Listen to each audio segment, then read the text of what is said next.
Brett Blatch, please come to the office.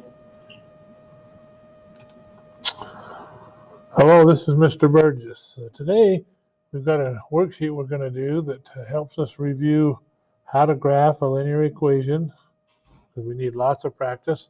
This worksheet is called Graphing Lines and Killing Zombies.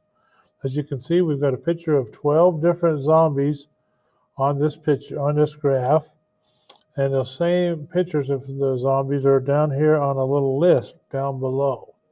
So what we're going to have you do is we're going to give you a list or a piece of paper with 12 equations on it. We're going to ask you to graph these one at a time. So let's start with this one right here. Y equals negative 2/3 x minus 16. So what I'm going to do is I'm going to go down to negative 16 on the y-axis and put a dot. So I do that. Now I'm going to zoom in a little bit so you can see my dot just a little bit more completely. There's the negative 16. And then if I look at the equation once again, we have a slope of negative 2/3, which means down 2 over 3. So go to my negative 16 and I go down 2 and over 3.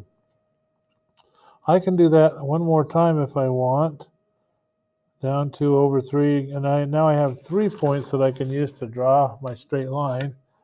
I get a nice ruler and straight edge out here, line it up on my 3 dots, and then carefully draw my line up through there, just like that.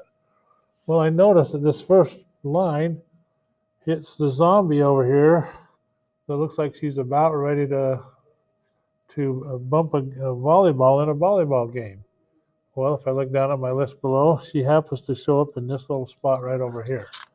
So I know that this was the equation that helped me get her on this particular sheet. So I'm going to write this equation down next to her picture. So I'm going to write y equals negative 2/3 x minus 16. So that's what we would like you to do with all 12 equations. You'll have 12 lines, and be very careful so that you only hit one zombie and you get the slopes right so that you don't end up kind of messing up and having to start again. Thank you very much.